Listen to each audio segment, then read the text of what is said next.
वेङ्कटाचलनिलयं वैकुण्ठपुरवासं वेङ्कटाचलनिलयं वैकुण्ठपुरवासं पङ्कजनेत्रं परमपवित्रं शङ्खचक्रधरचिन्मयरूपं पङ्कजनेत्रं परमपवित्रं शङ्खचक्रधरचिन्मयरूपम्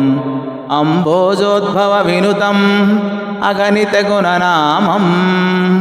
Tumburu नारदगानविलोलम् अम्बुदिशयनम् आत्माभिरामम् Tumburu नारदगानविलोलम् अम्बुदिशयनम् आत्माभिरामम्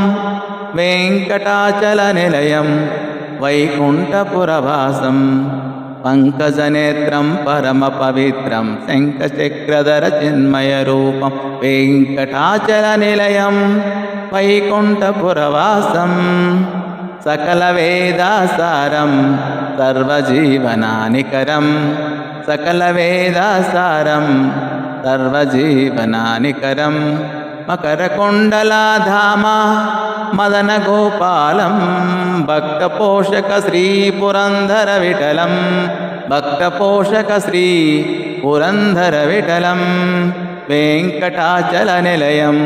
वैकुण्ठपुरवासं पङ्कजनेत्रं परमपवित्रं शङ्खचक्रधरचिन्मयरूपं वेङ्कटाचलनिलयं वैकुण्ठपुरवासम्।